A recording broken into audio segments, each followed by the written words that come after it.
Muito boa tarde, sejam todos bem-vindos. Bom ano 2023, antes de tudo, sempre que possível, claro, na nossa companhia. Já sabe que de segunda a sexta-feira, a partir das 2 da tarde, falamos aqui no Porto Canal de Saúde e Bem-Estar.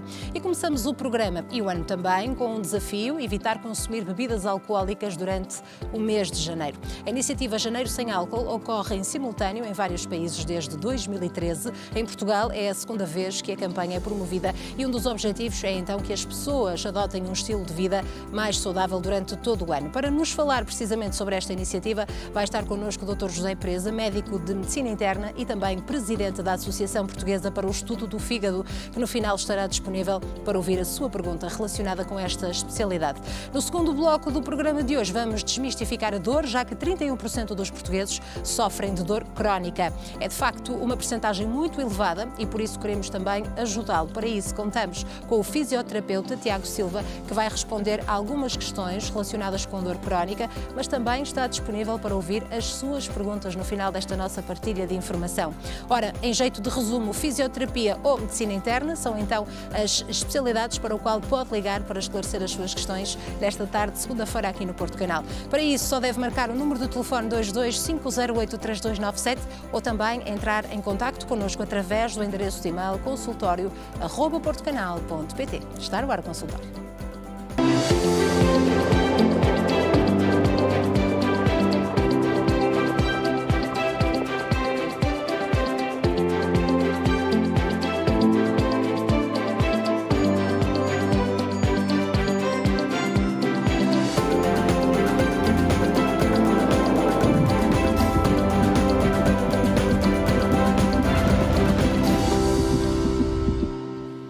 Seja muito bem-vindo ao primeiro programa consultório deste ano. Bom ano para todos. Muito obrigada por já estar desse lado. Convido-o a ficar na nossa companhia até bem perto das 15h30. O formato mantém-se. Abordamos aqui vários temas que dizem respeito à sua saúde e bem-estar. Pode entrar em contacto connosco para esclarecer as suas questões. Bem perto dessa hora do final, às 15h30, vamos saber quais são os assuntos em destaque hoje com a nossa Lígia Pinto. E começamos precisamente o programa e também o ano com um desafio: evitar consumir bebidas alcoólicas durante o mês de janeiro. A iniciativa Janeiro Sem Álcool ocorre em simultâneo em vários países desde 2013.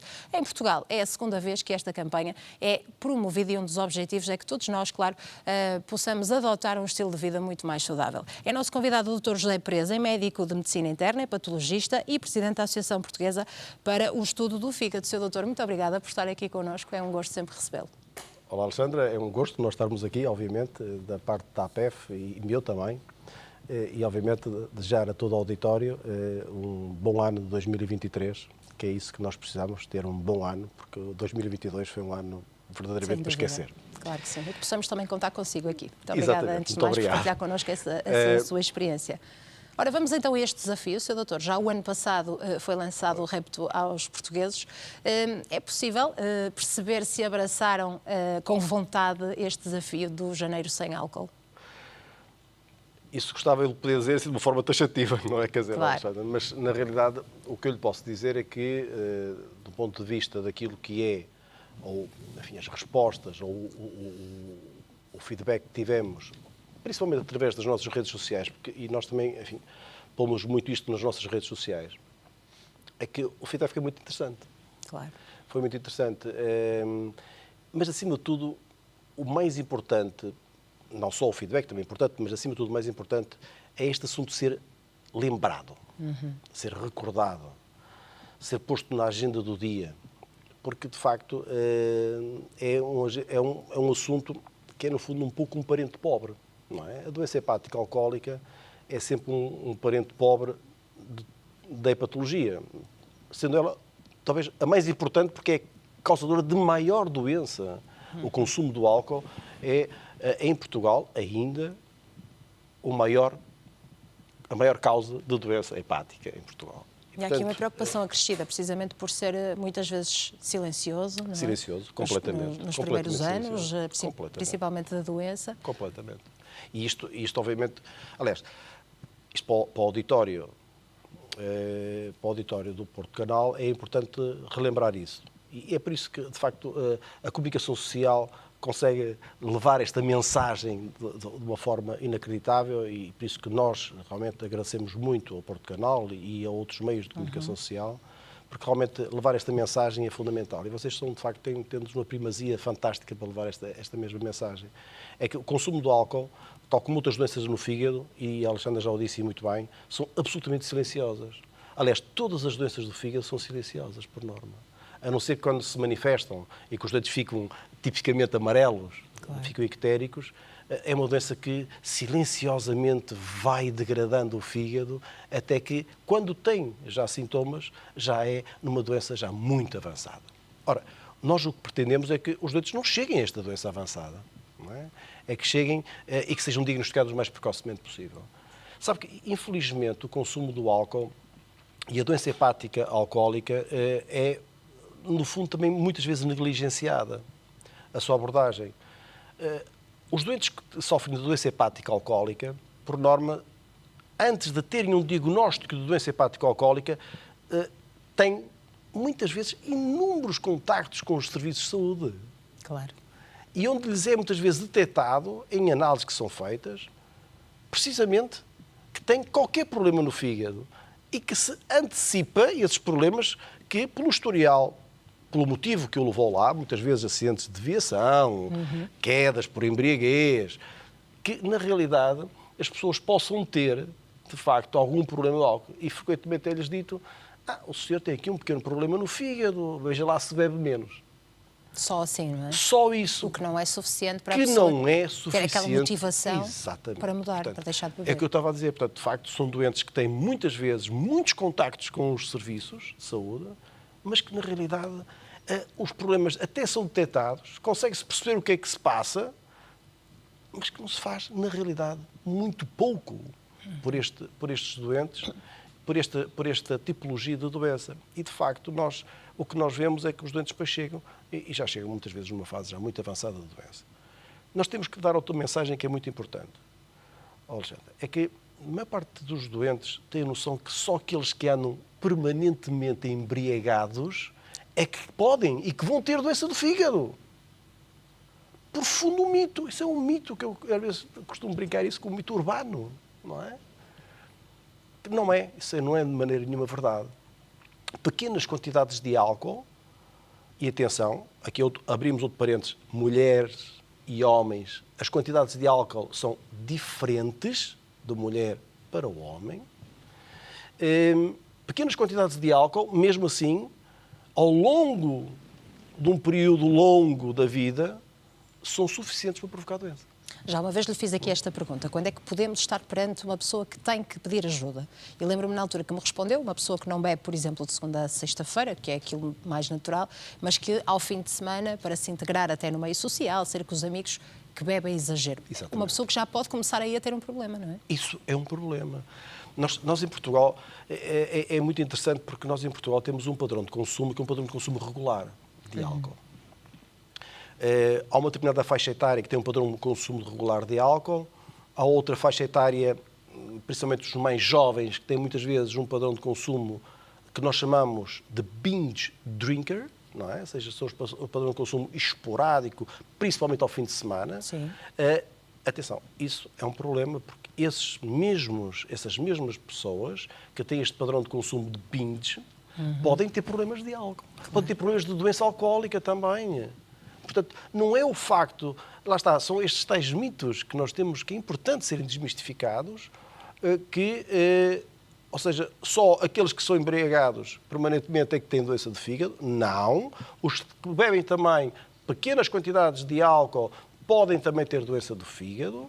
Atenção ao homem e à mulher, a mulher com menor quantidade, porque também tem menor quantidade de água livre, tem menor superfície corporal e, portanto, tem menos tolerância também para o álcool.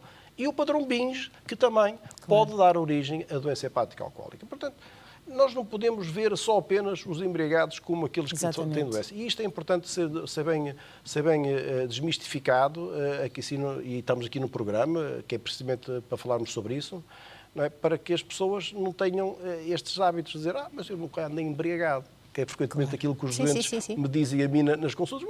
Mas eu nunca fiquei bêbado, como eles dizem. Eu digo, mas eu acredito-me em si. Eu acredito-me em si. Porque eu sei que não, provavelmente não fica de forma regular, nem anda sempre a cair, não é? Mas isso é uma ideia que está pré-concebida nas pessoas e que tem que ser, enfim, aos poucos e poucos, tem que ser desmistificado. De certa forma, nós também temos culpa, porque quando vemos uma pessoa embriagada, se calhar julgamos, não é? Sem querer julgar, sim, mas julgamos. Sim. Mas no meio social, a educação também deveria mudar o seu caminho, Sr. Doutor. Nós vemos todas as reuniões, todas as festas, sabemos que se fazem muito à mesa, com alimentação e depois sempre um bom copo de vinho, não é? Está sempre lá presente. Isto é um pouco da nossa cultura romana. É cultura, exatamente, é cultural. Nós temos uma cultura muito baseada na comida e no vinho. E isto é do norte a sul, não é só no norte, sim, atenção, claro, isto é do norte a sul. Embora os distritos do norte, principalmente o distrito de onde eu venho, que é Vila Real, seja um dos distritos em Portugal onde mais se morre por doença hepática alcoólica em Portugal. Até há bem pouco tempo atrás, eu não sei se as estatísticas já mudaram ou não, mas em Portugal, território, era na região autónoma da Madeira. Portanto, e isto tem a ver um bocado com os padrões de consumo cultural, não é? Portanto, disse Alexandre muito bem, mesa, comida e vinho, não é? Portanto, que é algo que nós vemos na nossa religião, até na própria religião. Claro. Até na própria religião. Até na própria religião. O comungar e o vinho, que é o sangue de Cristo. Portanto, e isto está na nossa cultura. É muito difícil nós retirarmos esta cultura, só podemos fazê-lo através da educação para a saúde, não é? Que é isso que é sempre que se pretende. Isto que nós estamos aqui a fazer, Alexandre, é educação para a saúde, de alguma forma. Não é? Serve. E vocês têm esse mesmo propósito e é uma missão que vocês acabam também por ter na comunicação social, educação para a saúde. Não só na saúde, mas noutras coisas. Claro. Mas neste caso em particular, a educação para a saúde, isso é de facto fundamental que a gente tenha e que esteja aqui assim para poder transmitir esta mesma educação que é muito baixa, a nossa literacia em saúde. Eu já o disse aqui muitas vezes, que sempre cá venho, eu acho que lembro-me, sempre cá venho, falar sempre da literacia em saúde, que de facto é baixíssima, é muito baixa, é cheia de mitos, cheias de concepções e ideias pré-concebidas, muitas delas erradas, e que depois têm consequências muito nefastas, como neste caso no álcool, que é isso que estamos aqui a falar. E deixamos aqui uma mensagem, por exemplo, lá em casa, se alguém nos está a ver e de facto se identifica com este padrão de beber muito ao fim de semana, mas não tocar no álcool de segunda a sexta-feira, poderá haver aqui um indicador para pedir ajuda. Mas qual é essa linha, Sr. Doutor, que separa de facto as pessoas que já estão a ter um problema com o álcool e que devem pedir ajuda? Eu sei que a sua opinião é que não devemos ingerir nenhuma quantidade de álcool nunca na nossa vida, não é? Mas podemos nos permitir beber aquilo que é o ideal e muitas vezes recomendado para a saúde. Nós ouvimos muitos médicos a dizer que um bocadinho de vinho tinto não faz mal à saúde.